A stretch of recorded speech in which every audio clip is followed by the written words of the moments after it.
Welcome to Armchair Expert. I'm Dax Shepard. I'm joined by Monica Lily Portman. That's me. I wish I was Monica Portman. Oh, God, don't we all? Our guest today is Natalie Portman, which, boy, oh boy, rarely do Monica and I have our same favorite actor on the same episode. I know. Oh, my God. And it's such an exciting revelation about Monica's very personal past with Natalie Portman. Okay, wait to find out. Yeah, it's a cliffhanger. Natalie Portman, of course, is an Academy Award and Golden Globe winning actress, director, producer, and activist.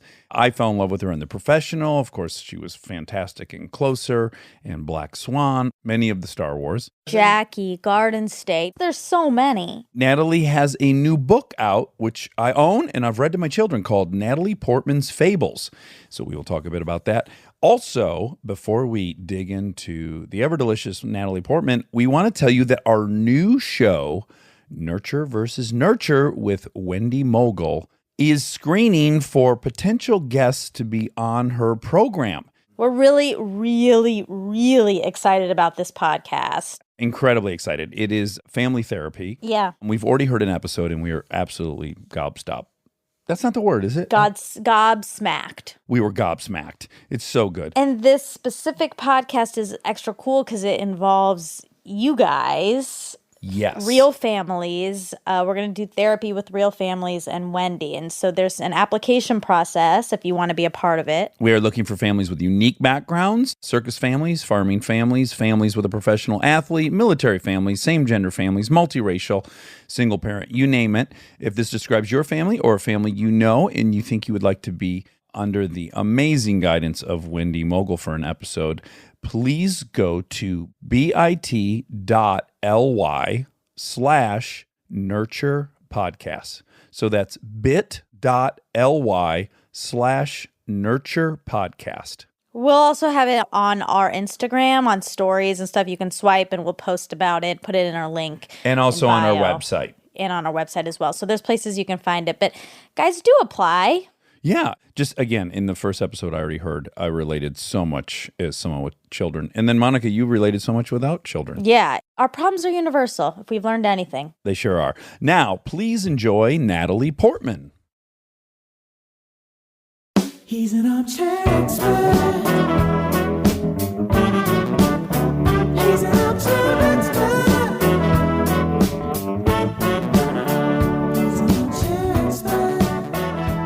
Happening. Yay. Oh, friends, we did it. We Wow. did it. This interview has had the most stick-to-itiveness of any project, probably. I'm very committed. You're very committed. We're all very committed. I'm going to point something out to you really quick. Do you feel good? Do you feel like you're recording? You feel your chi is aligned? I mean, my chi is not aligned, but Okay. Oh, I shit. feel Okay. Well, let's straighten that out. I am recording. Yeah, please help me. That's what I'm here for, right? Yeah, okay. So do you have a roll of pennies? Copper is going to play a big role in this alignment. Shit, no. You got to give like a heads up. I'm sure there's something copper here. Okay, I want to point something out to you. You probably missed it. So I wore this shirt last time we spoke. Have you been wearing it since? And I have not taken it off. No, I wore it again, twofold, continuity. And two, because I've assessed you as being a fan of Fauci, and I'm trying to win your something. You have my approval, my siblinghood in your support and love of Fauci. Great. I'm with you. I was just listening to him on the Bill Gates, Rashida Jones podcast yesterday and just heart exploding as always anytime I listen to him. Back up. Bill Gates and Rashida Jones have a podcast? You haven't listened yet? It's amazing. That they're always doing together? Yeah. Oh, we're so jealous. You just ruined our life. Yeah. We interviewed him. He sent us Diet Cokes with our names on them. We thought we were best friends with him. And This is very Oh, upsetting. my God. This interview is Maybe over. you inspired him. Maybe he was like, look at this incredible pairing.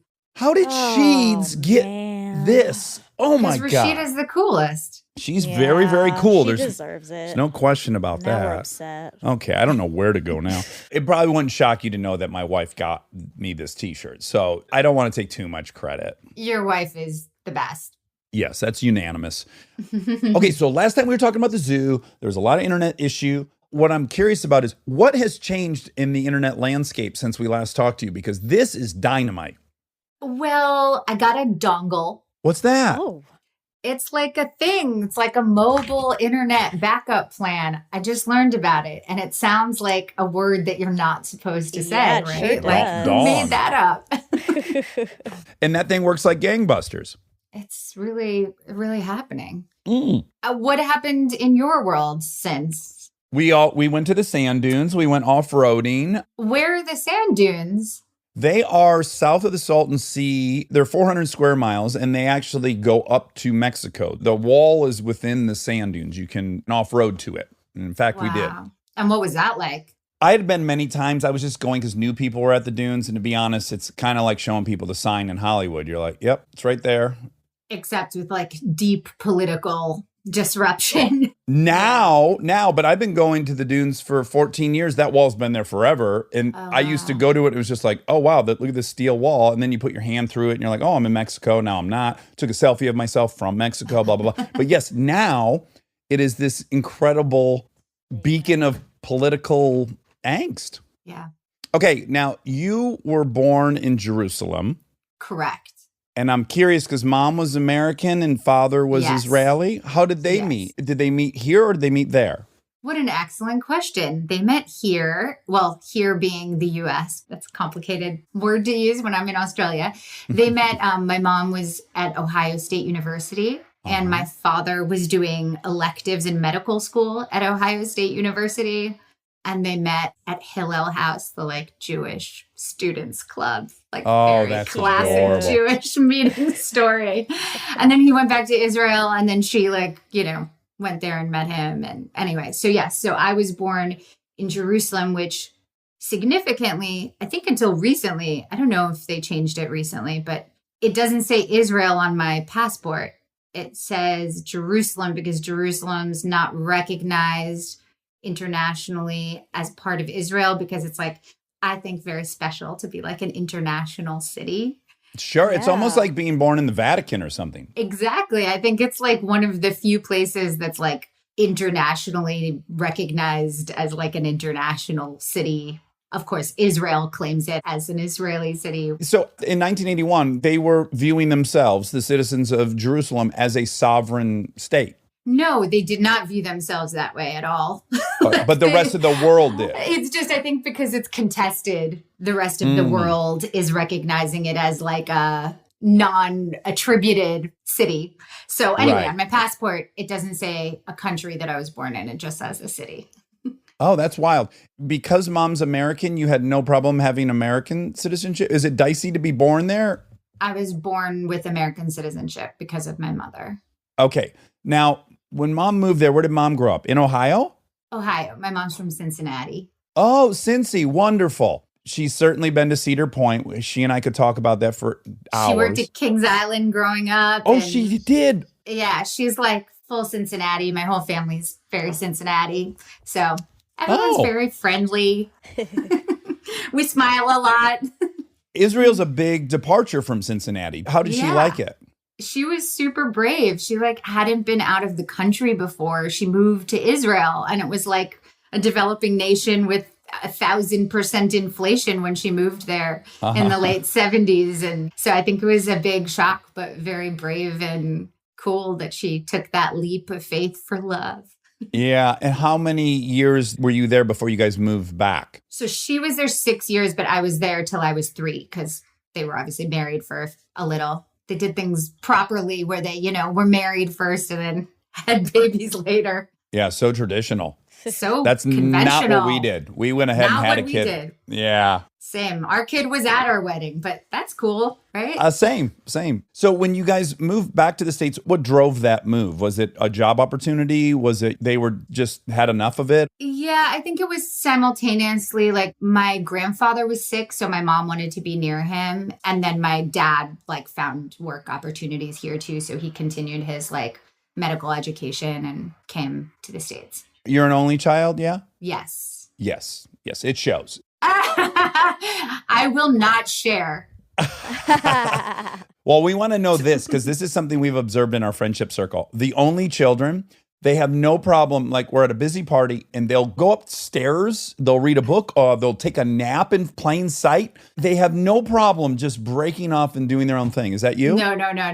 Okay. I'm very like Jewish mother Okay. product, which is like you have to take care of everybody at all times, even if they're not asking for it. I have like high anxiety around making sure everyone is happy and feels attended to. And I would never, ever leave a group of people. So I think good. that overrides the only childness. A proper codependency. I'm very good at being alone. I am, but I would never leave a group of people. So our friends are just assholes. Yeah, several of our friends are assholes. I envy that because I don't know. My husband's always saying to me, like, Natalie, like everyone's a grown up. Like you don't need to take care of people. They're fine. I need your husband in my life because I'm a middle child who's constantly like, there could be an argument. My comedy's going to be needed to take the fire down a notch. So you were in DC and then you went to Connecticut and then you were into dance and so on and so forth. And you start acting really early. And of course, boy, I don't know if I should tell you this now or later.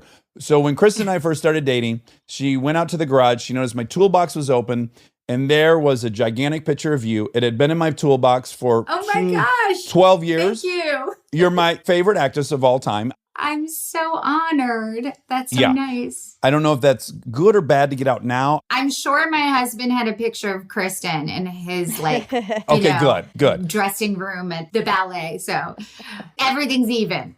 Okay, good. So you'll find that a lot of my questions are going to be kind of about when I became obsessed with you. Before you stopped caring, right?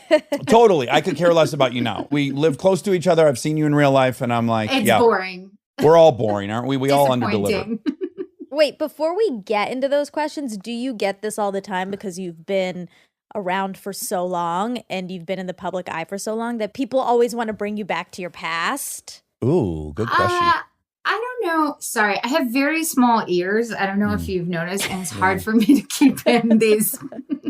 You're one of the worst equipped movie stars we've ever talked to. You got shitty headphones, the worst internet. But you got a worst dongle. lighting. I'm always like, the window's open. Okay, yeah. So a lot of people definitely like love The Professional. So that is by far the thing people talk to me about the most. Above Star Wars. Yeah, which is surprising. Wow. But I'd say Star Wars is a close second. Uh-huh. But The Professional is like really means a lot to people, which is very cool.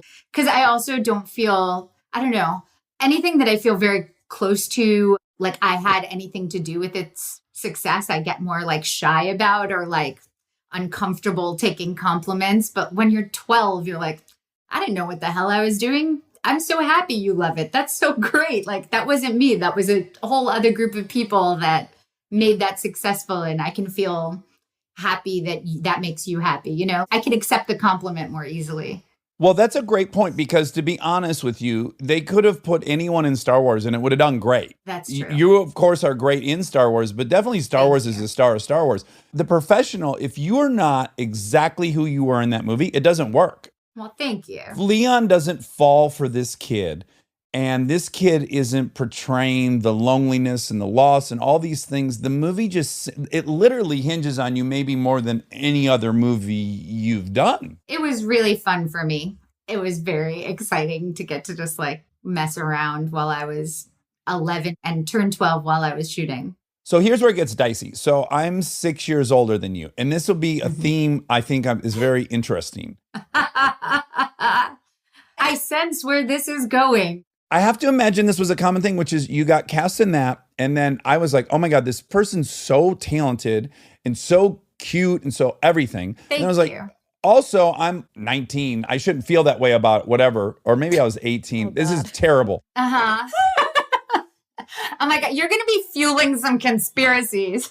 Well, the premise of Beautiful Girls is Timothy Hutton gets Enthralled, infected. yeah. Yes, infected with this cute girl who's precocious and wiser than her years. And there's something whimsical about it. Like, oh, this girl knows love before it's jaded. There's like some pretty things and there's some complicated, dicey things. And now I don't know that movie gets made. I mean, there's so many layers to it. Yeah. So I'm working through my own stuff with you, which is, There were times where I was I'm like, I here for shouldn't it. be so in love with this girl, but yet Timothy Hutton is. He's much older than me. I guess I'm fine. Was that something you were aware of? I guess that's where I'm going with all of this. I was definitely aware of the fact that like I was being portrayed like mainly in kind of journalism around when the movies would come out as like this like Lolita figure and stuff. And Yeah. I've actually talked about it. I wrote a thing about it for the Women's March a few years ago about how being sexualized as a child, I think took away from my own sexuality because it made me afraid. And it made me feel like the way that I could be safe was to be like, I'm conservative and I'm, you know, like serious and you should respect me and I'm smart and like, don't look at me that way. Whereas Yeah. like, you know, that age is like, you do have your own sexuality and you do have your own desire and you do want to explore things and you do want to be open, but you don't feel safe necessarily when there's like older men that are like, Yeah.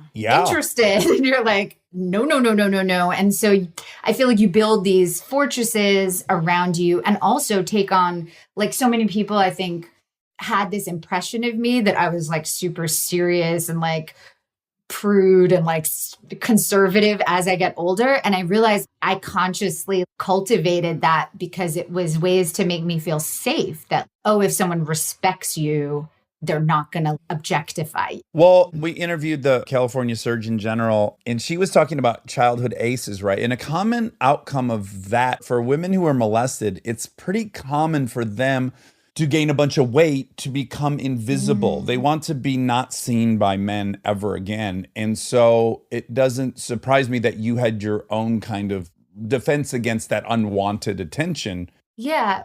It's deep. Well, and it's a complicated thing because it's like you're told as a girl and a woman that you're supposed to want that and that it's a good thing that like people finding you attractive or like people thinking you're sexy or people thinking you're beautiful or precocious, like these words that, you know, we use around young girls in particular. And then it's complicated because it doesn't make you necessarily always feel good or always feel safe. And then it hinders your just like natural development of what you might be like because you're creating a self defensively. I'm like, I will be the person that is going to be like immune to any weirdness, you know? And it worked out, luckily. I mean, I was safe. Yeah, I mean, your internet sucks, but other than that, everything seems to have worked out. But you know what's funny is you almost have the opposite trajectory of a Disney star. So you see so often like these kids who get really popular on Disney, they actually want to claim their sexuality in a really big way because they were not allowed to be sexual. And so yours is like the complete opposite where you were like kind of playing sexy and then you went the other way. It's really fascinating. It's totally true. And it's so weird because it's like I was auditioning for all that stuff too. And I like never got it as a kid. Like I always got like the dark, like kind of sexy, like young girl femme role. fatale at 14. I'd be like, you know, cereal commercial and they'd be like, no way. Like I was just not cute and chipper. She needs to be in the anti-drug commercial. Let's get her in the next room. Yeah, exactly. One thing I think of immediately is we just interviewed Halsey, and she kind of talked about having been 17, having a 24-year-old boyfriend, at the time thinking it was one thing, now getting older and looking back and going, ugh, and then reevaluating the whole experience with a different set of eyes. And so I imagine the real-time experience of it is one thing, and then probably in reflection, also as you learn about the many layers of misogyny and all these different things, like, do you ever stop evaluating it or is it ongoing? Yeah, I think it's definitely interesting. I mean, I'm not someone who's like sitting around thinking about the Your past career that much or like, Yeah.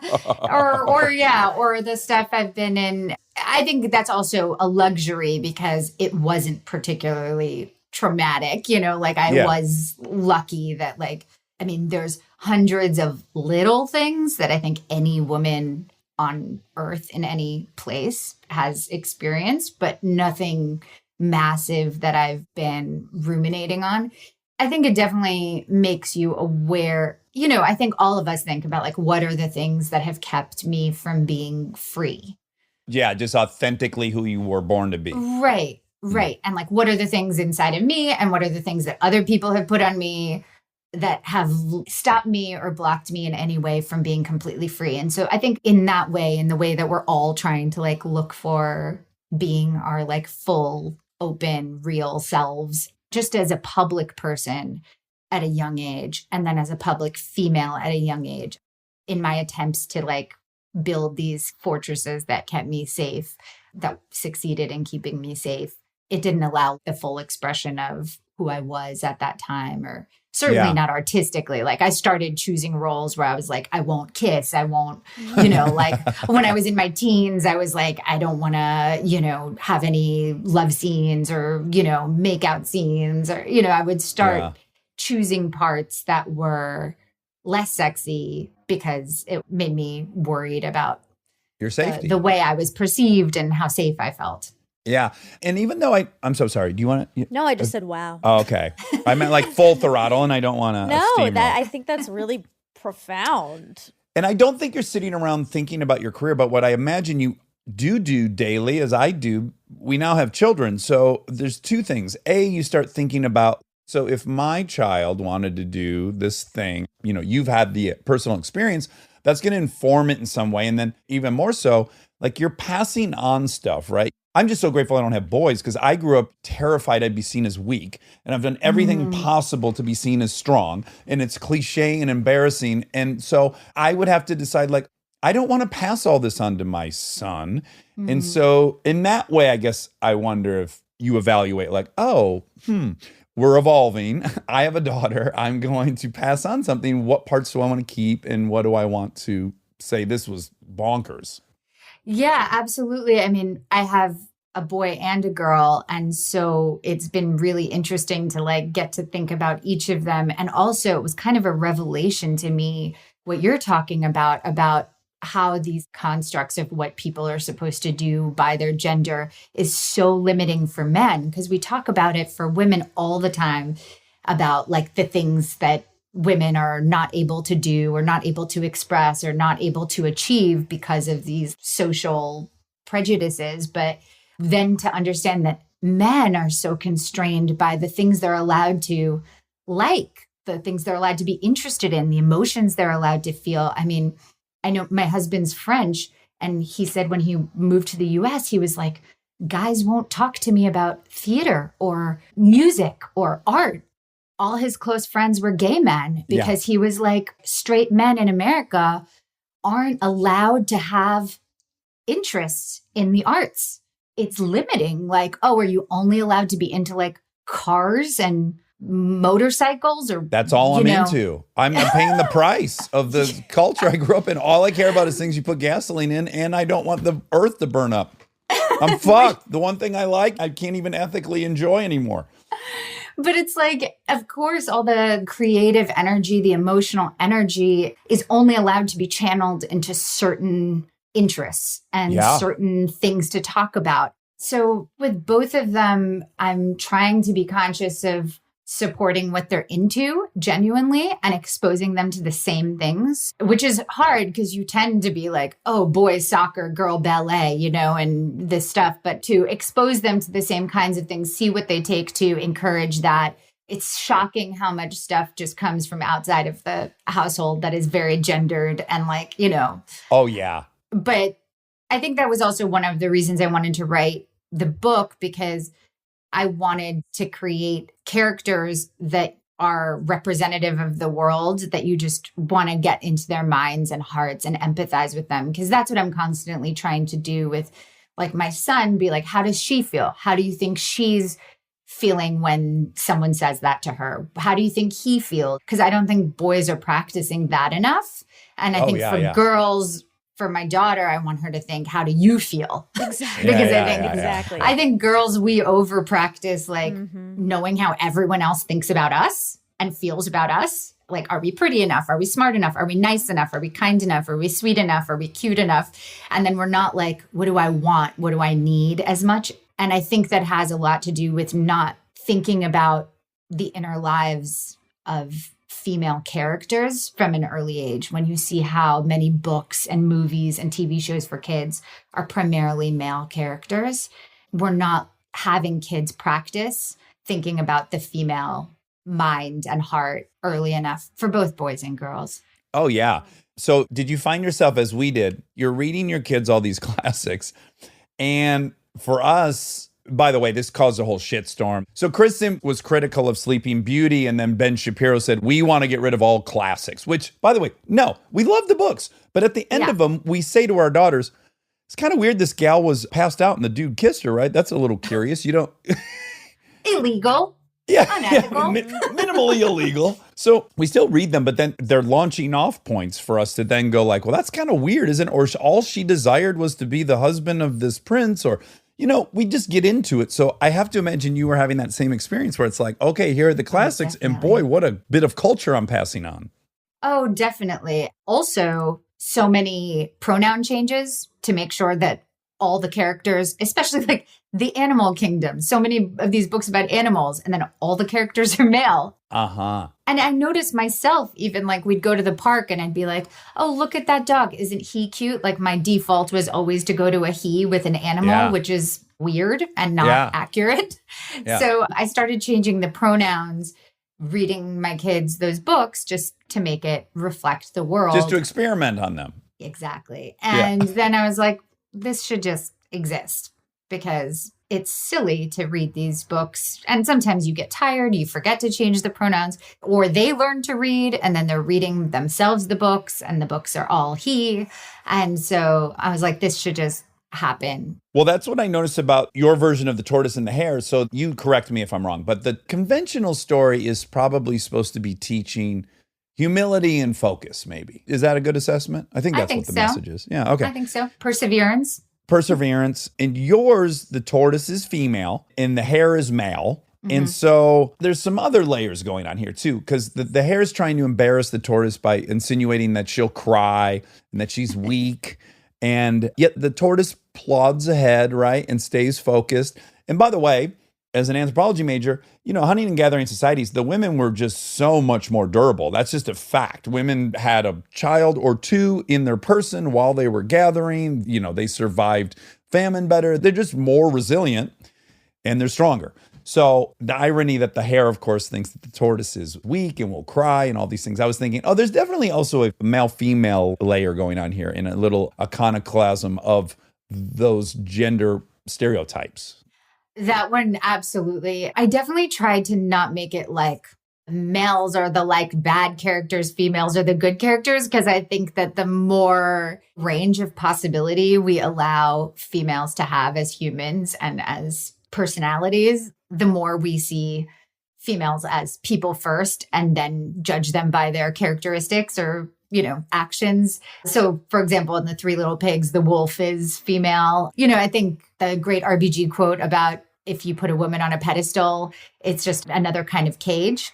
And it's true, like when people say like, oh, women are better leaders or better, and you're like, not necessarily. Like, no, they're just humans. They're just humans capable of being good or bad and, the full spectrum. Righteous or unjust. And, you know, we're human. And if you make any kind of stereotype about any group of people, it's dehumanizing, even if it's positive, even if it's like masquerading as a compliment. And so in The Tortoise and the Hare, there are some typical kind of like male-female gender dynamics, but I tried to make other places where, you know, you don't see women as like the hero of the story necessarily. Well, let me say, it's not preachy at all. Thank you. It's not preachy at all. And by the way, I'm probably projecting a lot of things from like a whole anthro point of view. But men do these flashy things. Like we can pick up a tremendous amount of weight. It's great. We probably wrestle a chimp better than you can. But giving birth, having a period every month, all these longer, excruciating endurance driven, like it's not as flashy, but it requires so much strength. Someone told me the like bathroom theory of gender equality, which is like, there's always a long line in the women's bathrooms and the men's never. And so like, if you want to make equality in like a theater or something, you should probably make 10 times the number of bathrooms for women than for men. Like there are differences that you need to attend to. Sure. You guys have to undress and all that stuff. Exactly. We have to do a whole situation. But I think that there are differences we can address. We're not trying to say like, oh yeah, everyone is the same. That's kind of like saying I don't see race. It's like, okay, well then there's a weird side of that too. Yeah. Right, exactly. We keep just trying. We jag left. Well, that was a little weird. Then we correct, and hopefully the long arc is moving in the right direction. Yes. And hopefully I think we can believe that people are trying their best to make things better. Or, you know, a lot of people. Stay tuned for more Armchair Expert, if you dare.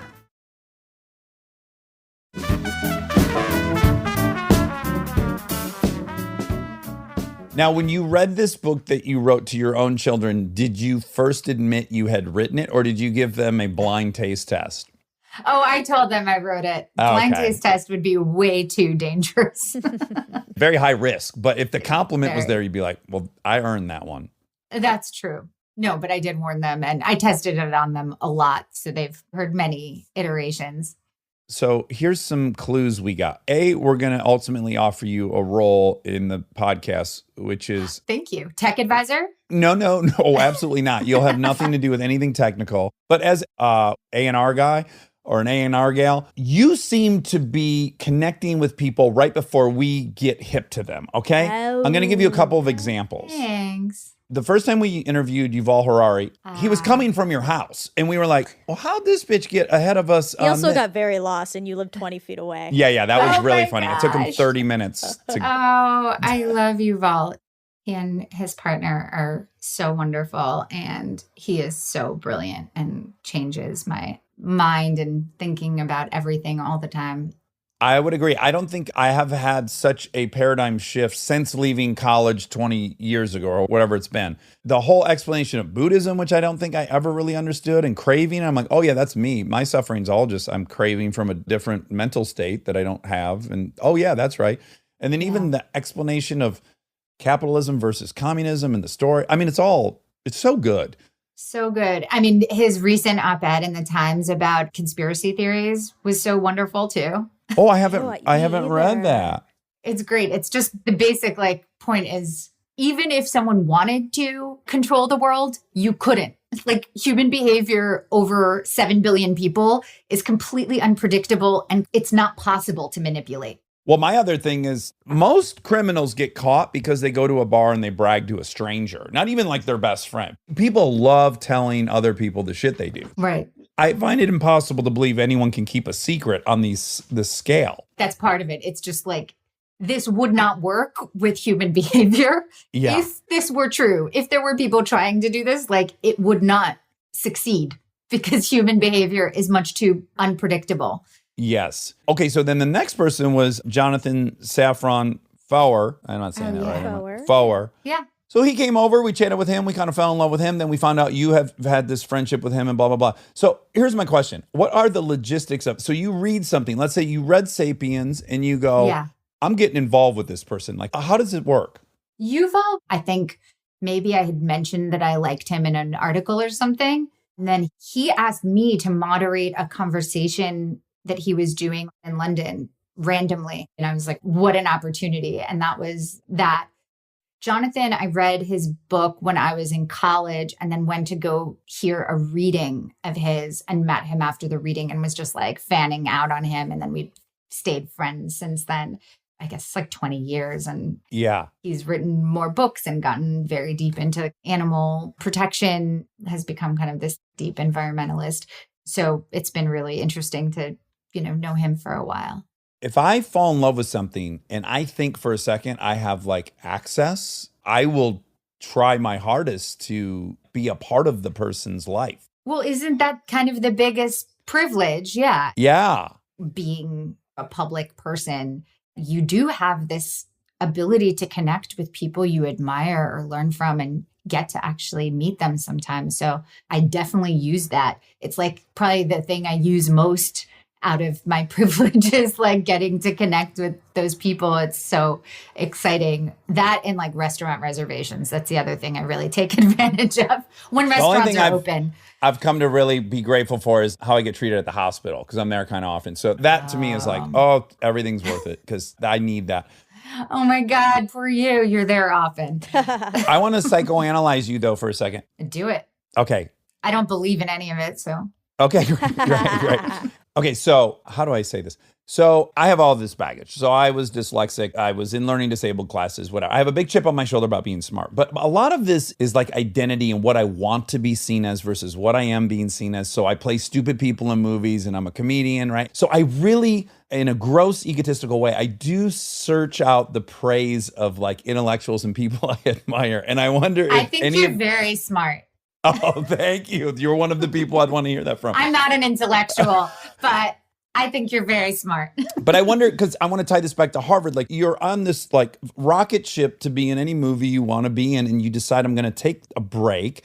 And part of it you already addressed, which is I want to be seen as serious and for the many reasons there. But do you also have like a romantic identity? Is there things that you've been like, I want to be this person and I want to be seen this way? And is Harvard part of that? And is like approval from these people we admire part of it? Definitely. I mean, I think I have a similar chip on my shoulder about like being seen as smart because, you know, I come from like a very academic family. Like my dad's a doctor. My grandfather had 4 PhDs and was a professor. And like, it was kind of embarrassing to be an actress. Like my dad took me aside when I was like 22. Like I'd already done all the Star Wars and was like, so what about grad school? Like this was cute, but like, you know, like let's do something meaningful and serious with your life. And when I went to Harvard, I definitely was like, oh, this is where I changed careers. And it kind of was the moment where I had to come to terms with this is what I love. I do find meaning in it. I find meaning in joy. And I also find meaning in telling stories that change the way people go into the world and hopefully empathize with people the way that they empathize with characters on screen. Because, you know, when you're crying for a stranger and their life or laughing with them because of their joy or happiness, that's practicing empathy and feels like storytelling has that purpose. And that was kind of the time when I had to admit that to myself that I like did not enjoy pre-med and was like, I'm not that excited about chem. Organic chemistry? Yeah, I was like, you know, in my chem class, and I was like, I get it, but like, it's not my passion. You know, this is not going to light me up for the next 10 decades, hopefully. So yeah, that was important to me. But definitely, I think most kids that like go to Harvard care about saying that they went to Harvard, you know, like that it's like partly like a brand association. Well, we talk about this a lot on here. I have this friend, Christine from Michigan. She went to Harvard Law. She did great. I've been with her when people said, where did you go to law school? And she said Harvard, and they go, ooh, like it's a whole thing. And it's so crazy, the reaction. It triggers every insecurity everyone has. So people say I went to school in Boston, but I guess you can't really do that. Everyone knows you went to Harvard. Yeah, it's definitely like a false modesty or something. Like people know. And then what are you trying to like pretend you're humble or? Yeah, you can't. I don't know. Can like, you? Is it really offensive to be like, I went to the school I went to? Like, I don't think so. Did you have fun there?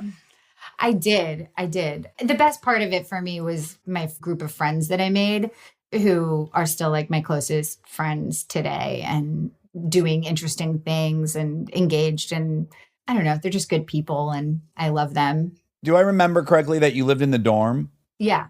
And so what went into that? Do you have to live in the dorm? Pretty much everybody does, except for like a few rich kids, you know, Jared Kushner. He didn't live in the dorm. I mean, I think freshman year, everyone did, including him. And then, you know, the like super wealthy kids move off campus. Yeah.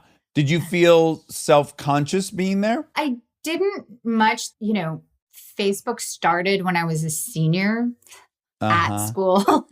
Zuckerberg was like a freshman when I was a senior, I think. And it first started on campus. So like there was no social media. There were no camera phones. No one was like, oh, right. No one was like snapping pictures of me when I didn't notice. Like I was able to kind of have a normal experience. Like kids were aware of me, but like, you know, there were like Olympic athletes and like the best pianist in the world and like the best mathematician in the country. And like, you know, there were all these kinds of people around. So I don't know. I think if anything, they were like, oh, dumb actress, you know, like. Well, see, that would have been my big fear I walked around with, like, oh, they all think I don't belong here.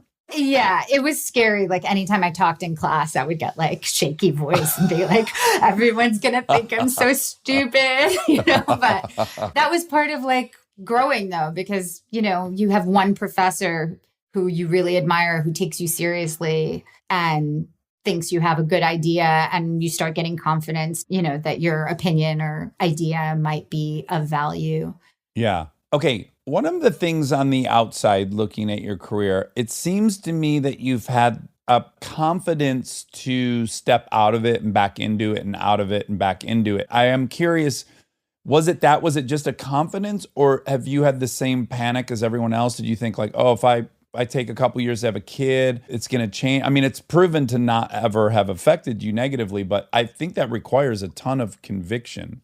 I mean, I've definitely had moments of panic and moments of feeling like, oh my God, I haven't done anything, or I don't have interesting opportunities, or, you know, I think all of us do. But the lucky thing is that it's been so long. I've had 25 years, so I know how to comfort myself of being like, there are waves. It can seem slow and then it'll be more, and then take it easy, do your thing, focus on your page. You have your own path, and like, this is it. And also knowing how important like life is, because anytime I see someone who's like working nonstop, I'm like, when do they have time to like be with the people they care about? Because work is very all consuming, you know, like when I'm shooting, I don't do anything else, you know?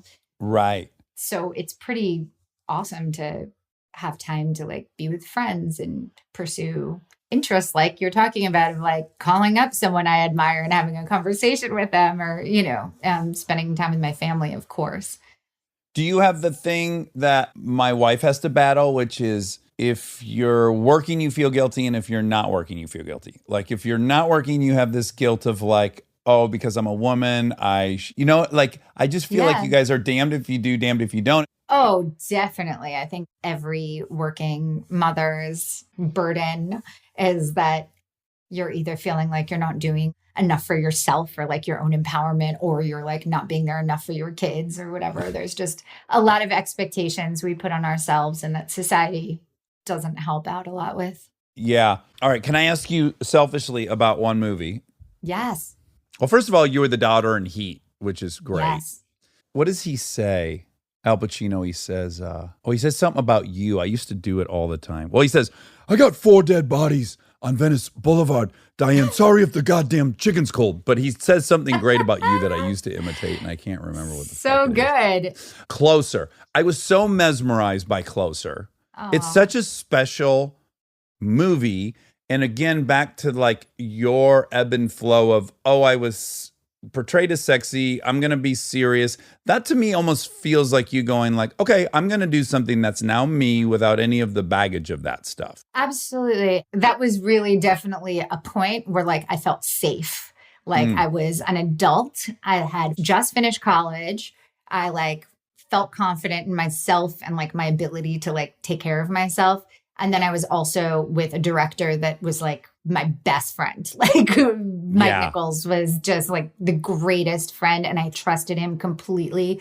He showed me everything, anything I wasn't comfortable with, he cut. Like there's stuff that I was like, after I shot it, I was like, and he just took it out without trying to pressure me or fight me or convince me or anything. Like was just completely respectful. And everyone I worked with, like Jude and Julia and Clive, we were all such a team and like super comfortable and respectful. And it's like, oh, you can do that and fully express and fully, you know, reveal both physically and emotionally when you feel safe. Right. Yeah.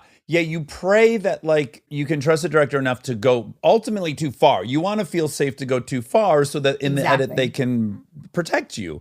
And Yeah, how great that he never put up a fight about that. So Dax said that you were his favorite and you were in his toolbox, but you were also my favorite. I didn't have a you. toolbox, but I, as like a little kid who wanted to be an actor, you were the person.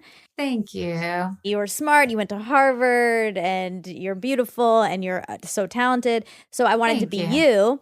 And then in my senior year of college, we had to do like, in theater, we had to do like an independent project or whatever. And so me and my best friend, we did Closer. No. Yeah, we put Amazing. on the whole, it was like so much more. Most people did like a monologue, and we were like, no, we're doing a full play Just the two of you? and two men. Oh, okay, and two men. Yeah. Did you play Natalie? Yeah, of course. Amazing. Yeah, Amazing. it was It's such fun. amazing writing. Oh that my God. Patrick Marber's dialogue is so beautiful. Yeah. Everyone was great in that, but I have to say, Clive Owen for me in that movie. He is so good. Yeah. He's so good. I'm getting chills right now just thinking about it. So good. Yeah, so when you're opposite of someone like that, that's got that skill set, or is in the perfect movie with the perfect everything, whatever, do you feel like you just get sucked into the force field? Like you have to do nothing but react? Oh, definitely. I mean, he is an incredible example of someone who's just like so strong. It just ups your own game. And yeah, the spontaneity, the ability to like react in the moment, to play. I mean, that's like the most fun. That's like the most joyful when you can just play, when you have the room and the like partnership with someone who's like willing to just mess around, because that's fun. The worst is if someone's like, you have to do it this way, and it's like very specific. But when there's room to play and mess around and do new things to each other that like surprise and change the scene in interesting ways. I mean, everyone on that movie was like that, but yeah, he's extraordinary. Yeah, he's just like a volcano in that movie. There's something really Yeah. special about, he's always good, but that thing was like the perfect suit for him or something. Yeah. And there's a line that Patrick wrote in it that I always think about, because there's a thing where like, when you say, I'm paraphrasing, of course, because I don't remember exactly, but it's like, you say you don't have a choice in relationships, like I couldn't help it, I fell in love or whatever, but there's always a moment when you make the choice. And it's true. It's like, take a little responsibility for it. This like myth of like, I fell into this thing, I couldn't help myself, is like not taking responsibility for what your actions are in a relationship. Yeah, I was happy too, but now I'm sad. I'm sad now because we're older, but I was happy at the time. You didn't really have any like big public, you didn't date your co-stars, or if you did, you kept it really secret and I never knew about it. Was that a choice or it just didn't time out ever? I don't know that it was a choice. I mean, I dated some people briefly, not in any serious way. And like, yeah, you quickly learn that's a bad idea, I think. Well, some people do, others don't. It's just not so helpful. I mean, some people are able to do it, but I don't know. It's kind of tricky when you're young and working together. Yeah. Okay, my last question, of course, I want everyone to buy Natalie Portman's Fables. I own it. I've read it to my children. I love it. Thank you. Again, what I really love is that you have all these other interests. If all you thought about is acting, it would be justified because you're that good. But no, Thank you you. do all these other things. And what was my last question? God damn it. Oh no. Oh, We're gonna yeah. have to reschedule. You know what? Let's pick this up next Wednesday. Oh, I have one salacious question. It's not even salacious. Ooh. I'm just really curious. All right. I was shocked to read this because I can't imagine a casting director going like, we found the two girls. So you and Britney Spears were both understudies in 1992. That's true? It is, but not at the same time. So when Britney left this off-Broadway show, which was called Ruthless, to be on the Mickey Mouse Club, I believe, I took over for her. I had the job after her. Okay. So we met later and like laughed about it. Like we both had the same understudy role for Laura Bell Bundy, the star of the show, and was incredible. But yes, we were not there at the same time. It's really fascinating to think like, for whatever reason, at that moment in time, you two seem like, yeah, either one would be great. It's just interesting. Similar in And then some you way. wonder, like, if you go on Mickey Mouse and she goes into professional, I don't know. It's all very interesting. It's like the Parent Trap or something, right? Like yeah. we could just swap environments. What would we turn into? Yeah. Or sliding doors or something. I just now Yes. remembered what I was going to ask you. So I love Long Way Round, Long Way Down, and Long Way Up. I doubt you've seen any of them, but they're Ewan McGregor's motorcycle documentaries. Have you seen any of them? Yeah. Okay, so what I gleaned from that, especially the most recent one, where they drive from the tip of South America up to LA, and he goes to Machu Picchu, which he's been dreaming of going to for his whole life.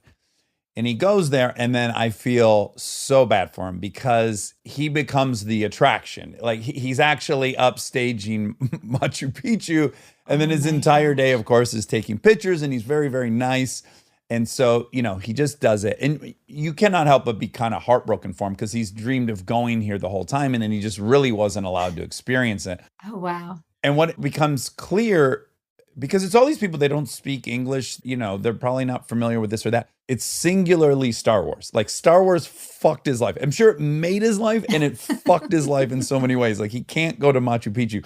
So I just wondered, did you feel this tidal shift of like, oh, I'm not going to the mall now? Or No, I feel really lucky that I didn't. I mean, certainly people recognize me, but I think it has to do with I'm really short and I'm like a small person and I can do pretty much anything and no one pays attention to me. Because it's not like I don't naturally attract attention. Like I think if you're like 6 foot tall and blonde and you walk into a room, everyone looks at you and then they'll be like, oh, that's an actress, But when you're like this kind of small brown haired, Jewish girl, like you're kind of invisible. And so like, I feel like no one looks at me. It's allowed me to kind of do anything. Like I feel very lucky. I've been to a lot of crowded places and nobody bothers me. I kind of agree with you in that, like, if Kristen and I are together, or even we get separated at the airport, right? I'll hear people say, oh, that girl looks like Kristen Bell. And then they keep moving. But then they look at me, if they know me, they're like, oh, that's him.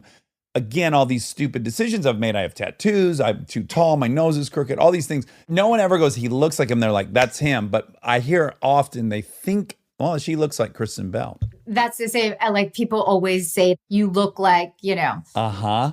Oh, 2 days ago, I had the mask on. I was at the gas station on the way home from the dunes, and the woman said, you look like Dax Shepard. And I go, I look even more like Dax Shepard.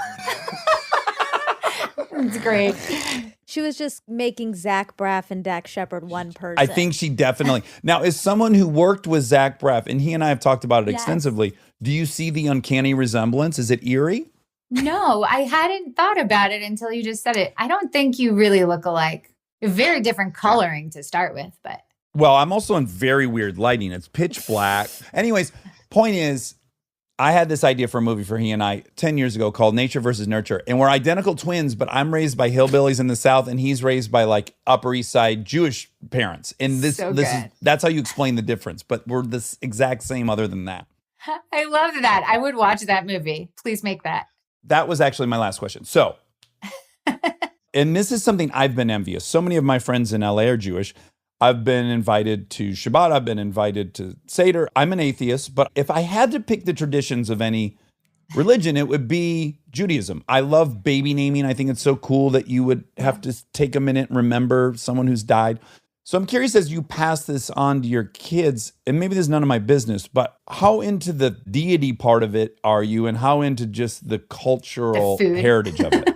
I'm mainly into the food. Just the food. Yeah. I mean, I think I'm careful about what are the things that are helpful and relevant and positive that I believe in. Like the thing about Judaism that I love more than anything is that you're allowed to break any rule to save a human life. Oh. Any of the Jewish laws that exist, leave it if you're going to save someone.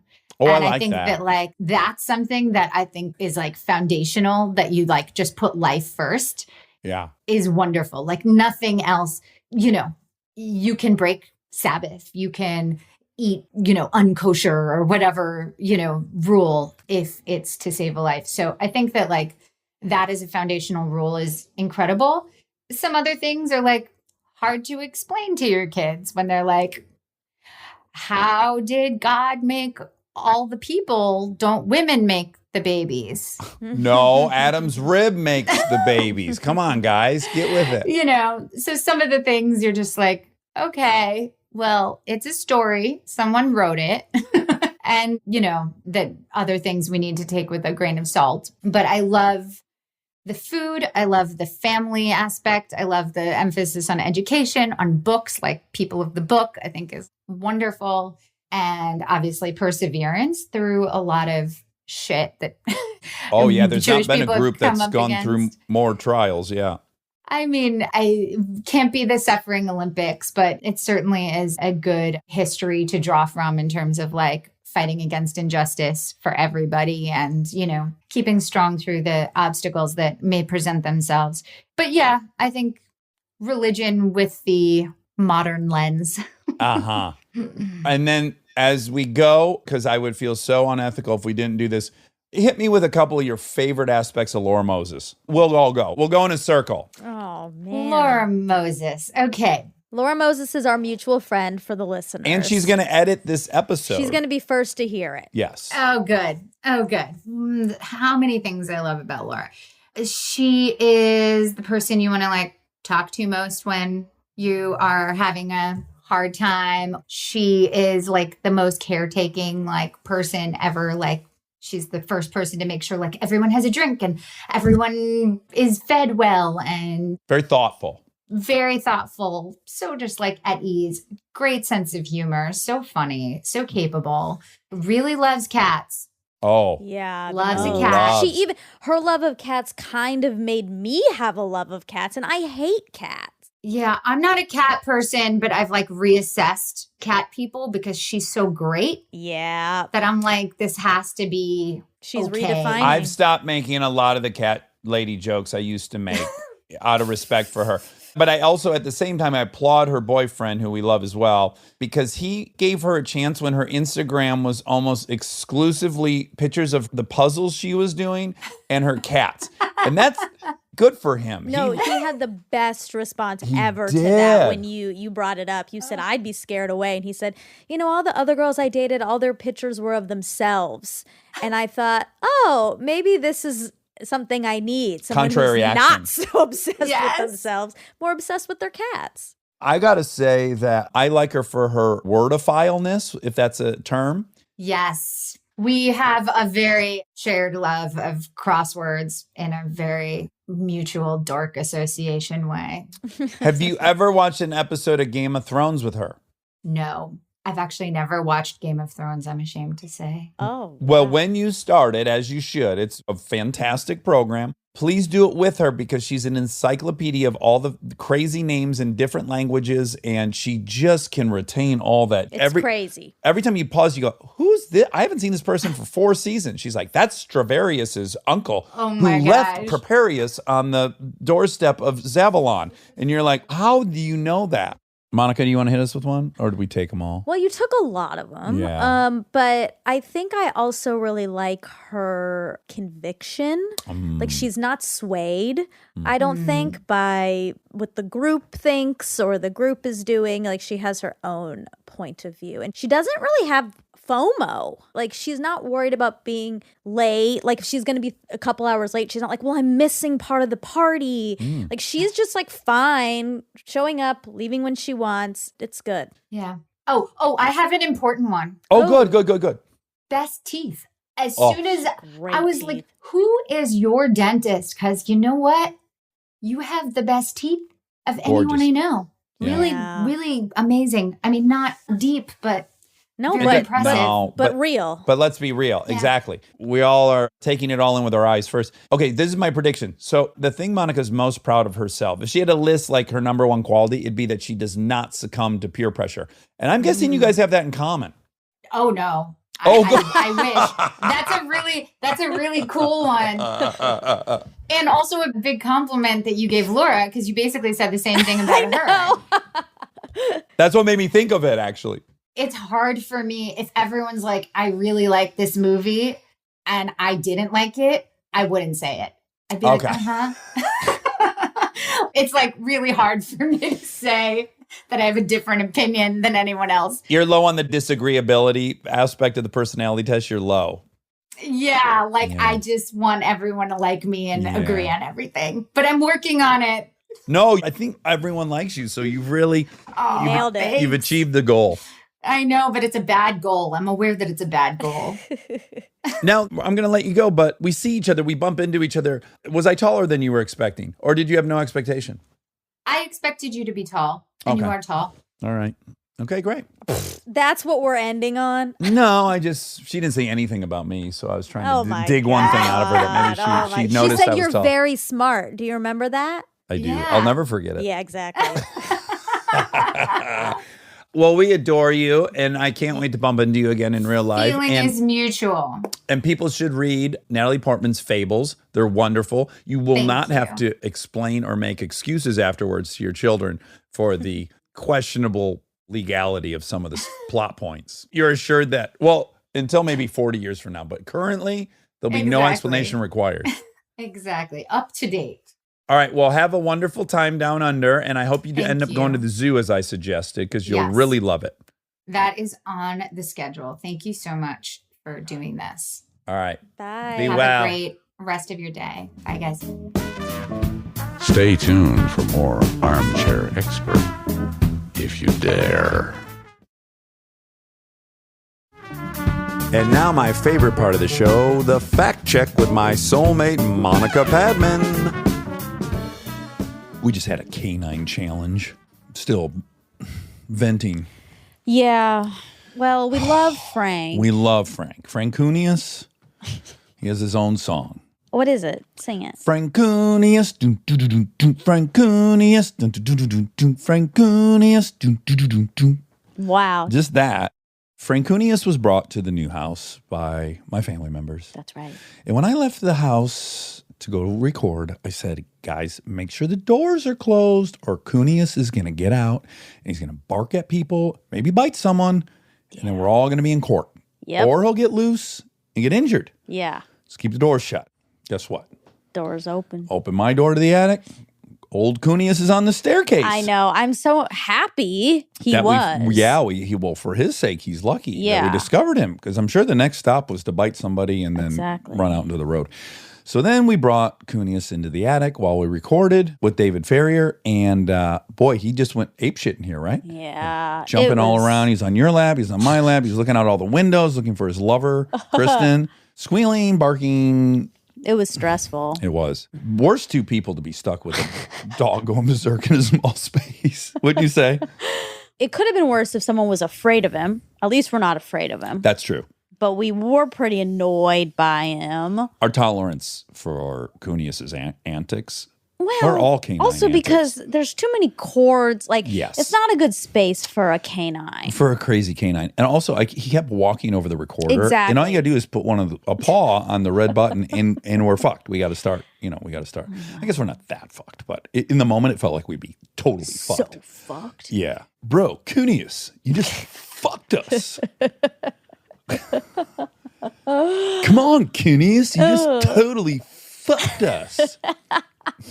Ew. I'm trying to think if there's a comedian or if it was maybe Mike Judge who pointed out like certain surfer bros will make fuck 2 syllables. Like what? I think it was Mike, and I think he said he was at like the Malibu market and he overheard 2 guys talking, like 2 surf guys, and this one guy was like, "You remember Cheryl? Yeah, Sparky went over to her house and he fucked her." And he's like, "No way, Sparky fucked Jennifer? No, Sparky fucked Carol." And this whole conversation was just about who fucked who, and there was multiple syllables in fuck. Oh, that's funny. Mark fucked Kelly. Cunius, you totally fucked. Oh my God, your face. I know, I got to make it as gross as possible to get that sound out.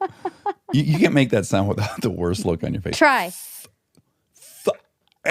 Yeah, it can't be done. So you got to open your mouth in a way, and you got to fucking curve your fucking lips. Oh my goodness gracious. Well, that was the complaining section of the fact check. Yeah, we try to keep those to a minimum, but here we are. Yeah. I was just talking about this with my therapist. Tell us. For lack of a better, more specific thing. Guys in general, right? They're very solution oriented, and women like to vent. They like to just talk about a problem, and then they all empathize with each other. Whereas guys are just like, well, tell your boss to, everything is like, this is how you fix it. And we were kind of drilling down into it. And I said, yeah, I guess if I found myself just venting, I think I would see it as whiny and weak. And then, of course, just all roads lead back to this stupid masculine identity of like weakness is the worst thing you could be. It's not weak. To complain? It's Annoying, not but not. complaining. Talking something through is what you're literally doing with your therapist. Well, but it's with a solution in mind. Like I'm not paying him to just hear me go like, I don't like this person, Greg. He's always telling my wife that I am selfish. Whatever. He's going to go, well, why does that bother you? He's going to try to get to what the problem is. Well, and then we can come up with some tools. I think most of the times when girls or anyone is venting, you get to a solution in talking it out. You do talk about solutions, but you also talk about the feelings involved as well. Yeah, like I think a common thing in relationships that guys have to learn is like sometimes your wife or your girlfriend just wants you to listen and just go, oh, I'm sorry that happened. They don't want you to, tell them how to make that never happen again. They just want you to go like, I'm so sorry that happened. Yeah. That must have sucked. Right. It's nice to be empathized with, sympathized with. Yeah, it is. Yeah, but for whatever reason, guys generally don't talk to each other that way. Is that how you talk to Frank? I'm very stern with Frank. Yeah.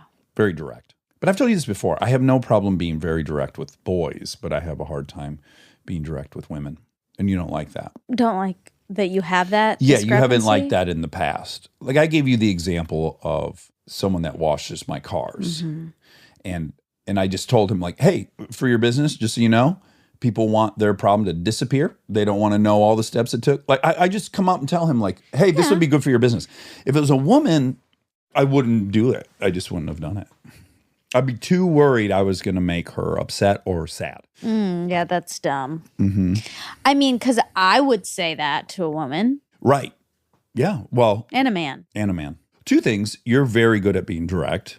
I always love when we're on a call business-wise and we're like in development of something. Yeah. I'll be afraid to say something to somebody and you'll say it. And I'm really grateful that you're there. Oh, thank you. Yeah. Maybe it's because I do feel like I have some leeway. I'm small, and so I'm not intimidating. So maybe I get away with being a little bit more direct. Well, also I feel that, it's not that I get away with it. I actually feel like I have to be. I don't really have the option to not be direct because if I'm not, I'll get dismissed. Yeah. Totally. But there are different parameters for all different groups. So like Jess, I've played basketball with Jess. I've told you this before. Pick up public game at a public court. There's some rough dudes playing, tattoos on their neck, and Jess will get right in their face and he'll go, fucking foul! It's a fucking foul! And he's shoving his hand in their face and he's screaming fucking foul, but he's doing it in such a high-pitched voice that they don't know what to do with that. Had I done it, there'd be a fight. So like he has some interesting latitude. Sure. I mean, I don't think that's just every person's energy can elicit something in someone. That's not. Yeah. Yeah. Yeah, but in our society, culturally, it is frowned upon for guys to get physical with women. Yes. Thank God. Yeah. Yeah. Anyone can watch the Mike Tyson boxing match, and it's palatable even if you're not into violence. Well, if it were Mike trained. Tyson fighting a woman, it'd be very disturbing. That's just our culture. Yeah, that's I'm our not going culture, to try to yes. ignore that. That's Yes, not our it culture. is our culture. Yeah. And I'm appreciative that that's our culture. Yeah. I mean, they're all made up rules. They're all cultural. They're like, it's what Natalie was saying about her husband, who's French. When he came here, he was like, the only thing guys want to talk about are cars and motorcycles. Yeah. I have no one to talk to art with. And that's cultural. For sure. In France, he has tons of friends who all talk about it. And if he grew up here, he'd probably talk about cars and motorcycles. If I grew up in France, I'd probably talk about whatever he talks about. Exactly. Yeah. So it's made Oh, up. yeah. Yeah. It's not who we are genetically, you know. Oh, no, I'm not. I hope you don't think I'm suggesting that. No, I'm just saying it. Just talking about it. I'm tired. So exhausted. Yeah. Okay, this is our second. This will be our second grievance section. Go ahead. Tired. Oh my God. So watch this. Here's two options for me. Did you sleep enough last night? No. You should really go to sleep at the same time and try to get 8 hours. Okay, that was take one. That was like what I would do. Well, that would be my first thought. Okay. Hit me again. I'm tired. Oh, I'm sorry. I hate being tired, especially if you got to work. Thanks. Which did you prefer? I think I prefer the first one. Okay. Just to complicate things. Okay, facts. Factuals. She said that Jerusalem is not internationally recognized as part of Israel, so she has, her own the passport says Her Jerusalem. birth certificate said Jerusalem. Passport. Okay. Agree to disagree. It's definitely passport because in October, the United States will allow Americans born in disputed Jerusalem to list Israel as their place of birth on passports and other documents, according to a new policy announced Thursday. So this is new. Oh, You must not okay. have heard about it. Oh. In October. The move came a day after the United States amended science accord signed with Israel to apply to institutions in the occupied West Bank. The changes enacted days before the U.S. election appeared to be aimed at shoring up the support of evangelical Christians and other Israel backers. Yeah, because we moved our embassy to Jerusalem. That was the big hot button topic. President Donald Trump's administration broke with decades of U.S. policy by recognizing Jerusalem as Israel's capital in 2017 and later moving the embassy there from Tel Aviv, where most other countries maintain their missions. Mm-hmm.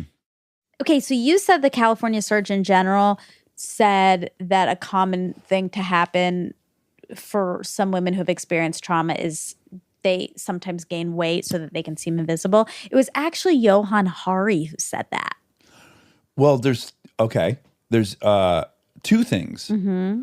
One is she was referencing the San Diego study, Nadine Burke, about the long-term health consequences of ACEs. Mm-hmm. And that work that she was citing was the same study that discovered that some of the women had gained weight intentionally.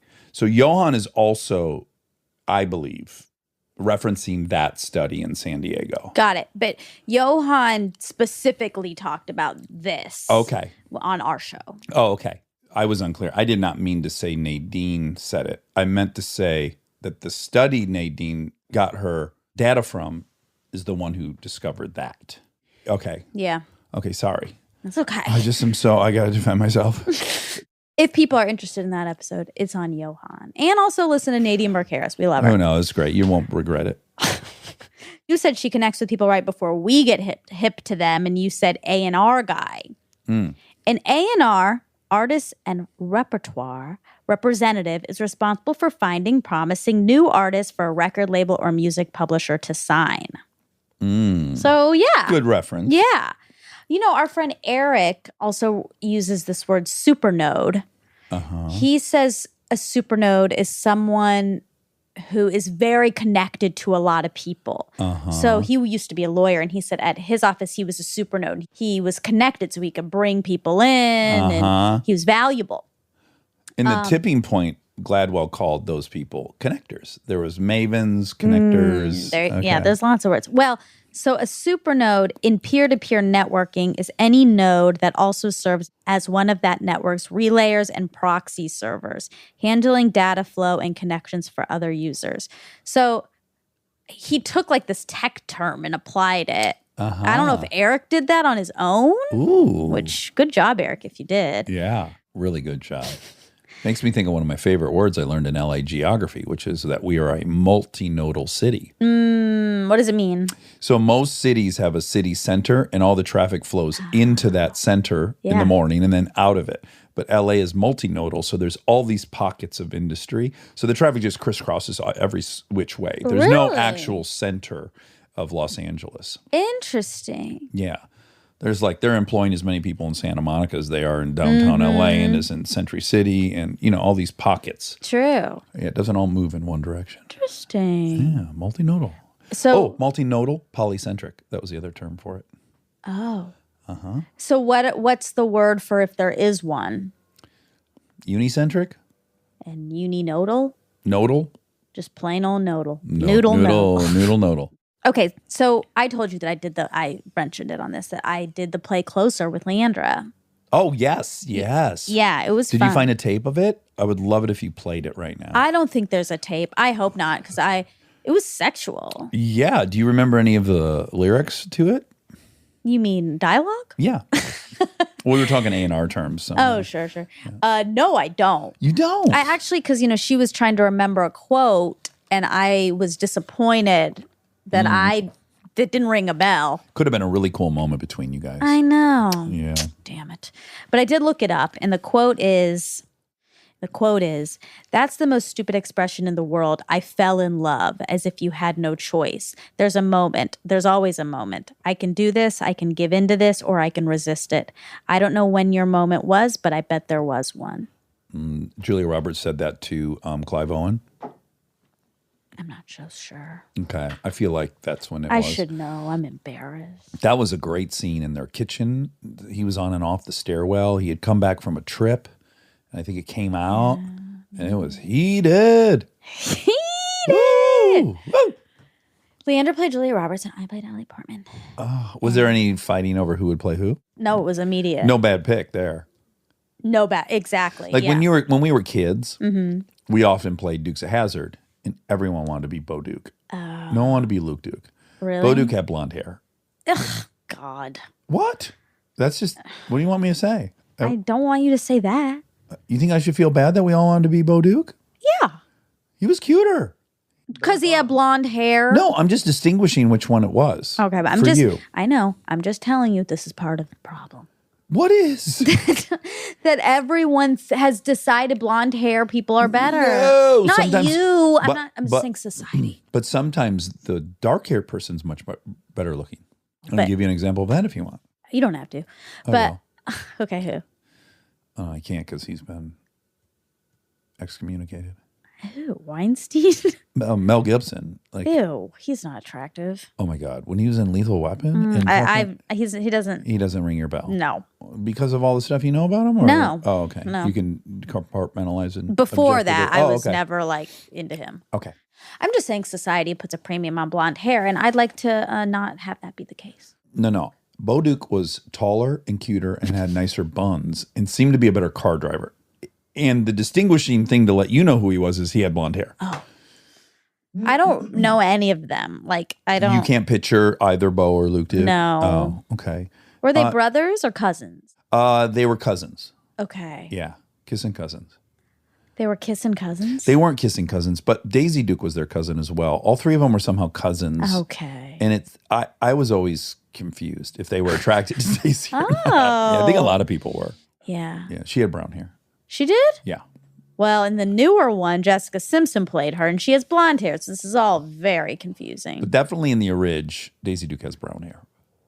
And she's a fox. Or was a fox in that show when I was 9. You'll have to rewatch and see if it holds up. I have. You have? Yeah. Does it? Well, of course it doesn't hold up. It's a good show. 70% of the episodes were them peeling out in the General Lee. Yeah. So I know. It's problematic. It's a different era. Listen. They called the car General Well, it's called Lee. General Lee and it had a Confederate flag on the roof. Oh, yo. They were in Hazard, Kentucky. Dukes of Hazzard. Definitely does not hold up. You're right. Well, yes, certainly in that way. But most of the show was car chases. Yeah. That was the predominant. And you love it. I love car chases. I wonder what the equivalent is of you watching a car chase is like me watching a meet love cute. scene. A meet cute in a rom-com. Is that your favorite part of a rom-com? When they meet and they spill something on each other? No. What's the favorite part? This isn't rom-com, but like in like Good Will Hunting, when When he's they're crying. on the, well, obviously that's my favorite when Okay. he's crying. Yeah. But when they're at the hot dog stand and they do kiss for the first time and they're flirting. Yeah, I guess that is my favorite. The flirting. The first part. kiss is always a really exciting moment in Yeah. a rom-com. I pushed really hard on Parenthood. Minka Kelly and I had our scene. It started with us blowing into frame. We were already like mid-party and then went onto the bed and I said, God, we're denying that moment where like you want them to kiss so bad. You don't, but But you it's do. inevitable. You don't. Kristen wanted us to kiss because the flirting in the scene was such and I mean, you guys had so much chemistry, yeah. but really you had chemistry in the scene at the restaurant. Well, there's a scene where I think we're getting in I just remember it was on. Oh, it you're was on outside. a street. Yeah, it was by yeah. a car. Yeah. And I want to say we did end up kissing there, but I almost think maybe because I pushed for it. I was like, well, because the other scene, the scene I knew that was coming, I felt like you were getting robbed of that moment. Right. Because I personally, as a viewer, cherish that moment. We're like, they're getting closer. Are they gonna? And I remember when we were filming it, stretching it out to what I thought was a preposterous amount of time. Yeah. And I think it's one of the better scenes I ever had of that nature. Because I made it gruelingly long. What if every scene you have with her, you're like, we should just kiss just in case we want. They might need it. They might when need they it. get So we into just the gotta make edit. sure we get it just in case. But Kristen and I have both had that moment, respectively, where we're watching a show and I want the guy to kiss her so bad. Yeah. Cheaty. Yeah, but Chidi and Eleanor were meant to be together, of course. But Minka Kelly, that was not a good situation. Crosby was cheating on Jasmine. They had broken up that morning. He Yeah. was a little quick. They were in a bad situation. They were in a very bad situation. But look, I'm not going to defend Crosby, Braverman. That's not what I'm here to do. I'm just trying to say that if I'm going to be in a kissing scene, I would like it to be the best version possible. And what I like the most is that terrible agonizing suspense of whether or not they're going to kiss or not. That is true. That is true. But you guys also had it in a scene before when you were at a restaurant having margaritas. Oh my goodness, I don't even remember that. It was like the groundwork for the flirting. Okay, I think it was at Casa. You've never seen it. Casa de Vega or something. That Mexican restaurant right by the Hansons. Oh, it is? Well, they didn't talk about where it was and if it was by the Hansons. Well, so I didn't know. I remember in real life shooting a scene at that restaurant with her. And her saying she goes there a lot. Oh. And that they make good margaritas. And then I don't know if I knew her well enough yet where I was, all of a sudden I was like, oh God, I got to say I can't drink margaritas. I remember having that thought. You like, did? Oh, by the way, I don't drink margaritas. Like I had to, like, oh, here's the moment I tell you I'm sober. Oh, because she was like giving you advice like oh, you should come here. They have great margaritas. Yeah. And then I was like, I don't drink margaritas. And then I was thinking like, well, all right. Well, now I'm a nerd. Oh no. I don't want you to have to feel like you're a nerd if you say that. I think it's cool. Okay, thank you. Generally I don't. I think because she was a hot girl. I'm sure that's part of it. Yeah. I'm sure that's part of it. But I just think also enough maybe time had gone by where I maybe should have told her. I don't know. No. I understand. You know what I'm saying? All of a sudden I was just like, oh, I've known this person long enough that I guess they should have known that. Or now, I don't know. It's just the moment you tell someone you're sober, sometimes it's awkward. I understand most times it's not. Yeah. I could see that being a hard thing. Yeah. So, dongle. She had a dongle. A dongle. That's what fixed her internet. A dongle is a small USB device that allows you to access the internet. Oh. It can also be referred to as a Wi-Fi dongle, USB modem, internet stick, USB network adapter, or USB mobile broadband stick. Dongles are popular because they offer greater flexibility than fixed line connections and can be used on the go. Oh, dongle. Oh, the article that Yuval wrote for the New York Times about conspiracy theories is called When the World Seems Like One Big Conspiracy. Understanding the structure of global cabal theories can shed light on their allure and their inherent falsehood. We got to read that. We do. Is there any way for you to send that to me right now? Are you like looking at the link? I'm not. Okay. You're going to have to do what everyone else is going to have to do and type it in. Right. I'm going to have to do what everyone else is going to have to do, which is text you in 3 hours for the name of that article again. We've talked about this a little bit before, but we'll touch on it again. That you said Natalie's low on the disagreeability Index. part of the personality test. So just to remind people, that's the Big 5 personality test. Studies have shown it effectively predicts behavior, and the test is often used in academic psychological personality research. The traits are openness to experience, conscientiousness, extroversion, agreeableness, and neuroticism. We should have someone give us this test on air. Oh, yeah, I would love that. People who score higher in conscientiousness tend to work harder, for example, while more neurotic personalities are more prone to anxiety and depression. Interesting. Well, I'm highly disagreeable. I know that. Yeah. So are you. Yeah. Yeah. And too open to new experiences. Pathologically open to new experiences. That's true. That is true. I wonder if we could take it quick. Let me just see. Okay, let's just see. There's no way it's quick, but let's see. I'm going to try to test you, okay? Okay. No, let me try to test you because you got to do the Okay. Here we go. I am the life of the party. Disagree, neutral, agree. I'm the life of the party. Disagree. Okay. I feel little concern for others. I feel little concern. Yeah. Disagree. I am always prepared. Agree. I get stressed out easily. Agree. I Tell me if you think any of these are not right. I will. You know I will. Okay. Because you're disagreeable. That's right. I have a rich vocabulary. You can be disagree, neutral, agree. Agree. Okay. I don't talk a lot. Disagree. Yeah. You fucking talk for a living. I am interested in people. Agree. Neutral? Neutral. Yeah, neutral. Okay. No, I am very interested in people, but more like intellectually and behaviorally, not what do you think it's asking? I think you're very interested in the people you're interested in. I don't think you're broadly interested in everyone. But I'm very interested in the way humans behave. Yeah, that's too broad. This is Okay. people. All right. Okay. So we're going neutral. Okay. I guess it was my big vocabulary that got that in the way there. Yeah. I leave my belongings around. Oh, boy. Shall I answer that for you? I am relaxed most of the time. Disagree. Okay. I have difficulty understanding abstract ideas. Disagree. It'd be fun for us to fill this out for each other. Yeah. I feel comfortable around people. Agree. Okay. Do you think so?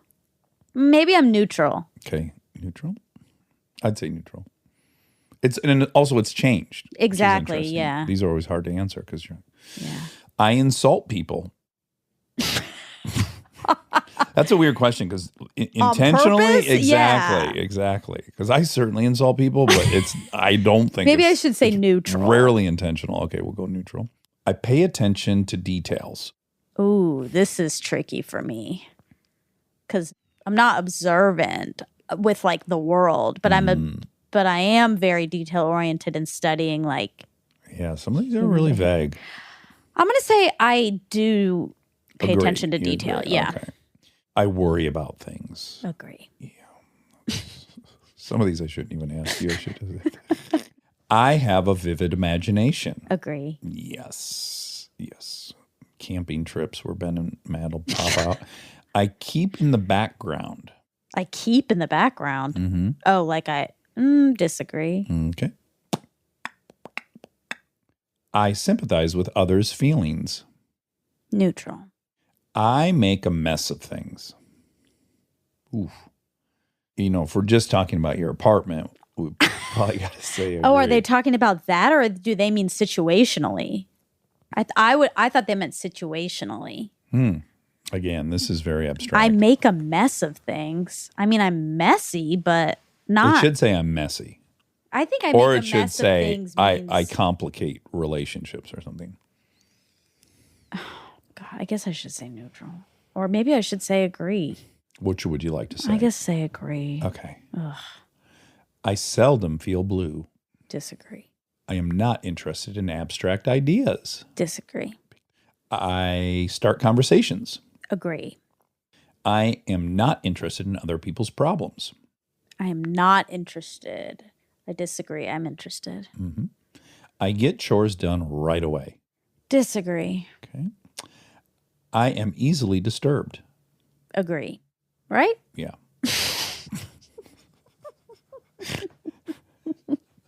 And you're not allowed to get disturbed about me. I have excellent ideas.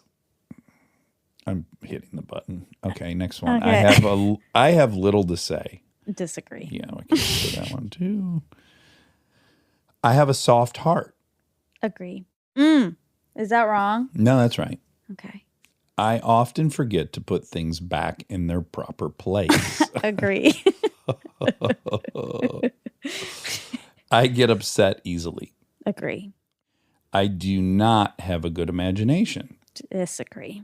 Sometimes these are like not knots. It's They're very tricky, yeah. I talk to a lot of different people at parties. Huh. Neutral. Mm-hmm. I think I'd give myself neutral on that as well. I'm not really interested in others. There's some kind of trick going There on. is. Yeah, because there they're is. re-asking. Yeah. Yeah, there's a cool trick going on that we don't understand. Wait. Say it over. I am not really interested in others. Disagree. Yeah, one of the conclusions might be like you're inconsistent Yeah. as a person. I like order. Agree. I change my mood a lot. Agree? Yeah. Really? Yeah. I am quick to understand things. Agree. Yeah. I don't like to draw attention to myself. See, these are two Neutral. different, yeah, like socially maybe, but as a performer, yes. I take time out for others. Agree. I shirk my duties. Disagree. I have frequent mood swings. I guess agree. I use difficult words. Difficult. Yeah, this is part of the trick Mhm. with the high vocabulary. Difficult words? I don't think so. Disagree. Even though I said agree to high vocabulary. Okay, yeah, these are I think tricky. that's part of the trick. Uh-huh. I think I figured it out. I don't mind being the center of attention. Disagree. No. Yeah, disagree. I don't Mine- like being the center of attention, so I'm going to disagree. I feel others' emotions. Agree. I follow a schedule. Agree. I get irritated easily. Agree. Stop. Stop laughing. Well, what if it said, I roll my eyes at people twice a day? It's a tick. I spend time reflecting on things. Agree.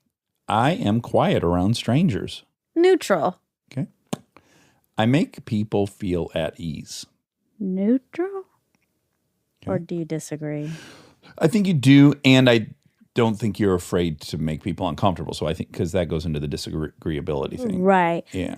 If you have an opinion and it's going to make someone uncomfortable, you're not going to hold back. That's true. But if like there's someone new, I think I'm good at making them feel like I think I'm approachable. Yeah, I think that's why it's neutral. It's like Okay. in the middle, Okay. I think. I am exacting in my work. Agree. I often feel blue. Agree. I am full of ideas. Agree. Okay. Okay. We have a graph. Oh, Oh my God. what just happened? Oh my God, what happened? Hold on. Okay, here we go. You're still going to use the eye pony. I am. Okay. Number one factor, extroversion. You're a 67. Oh. Emotional stability. Oh no. Stop. Oh, I'm no. sorry. It's just a very comical 2%? one. No. Yeah. Wait, that I'm is sorry. not right. Please don't get mad at me. All I did is ask you some questions.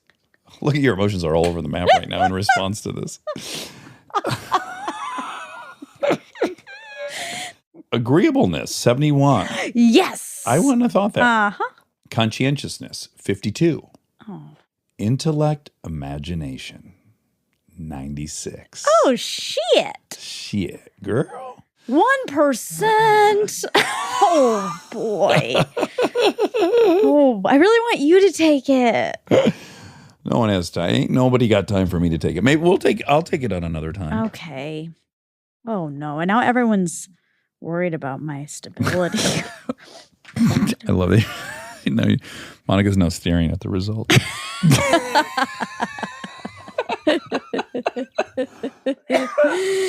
Oh my God. All right. Well, that was all. That was incredible. And even if it wasn't all, that would be all now because I'm emotionally unstable. You have some emotions to tend to.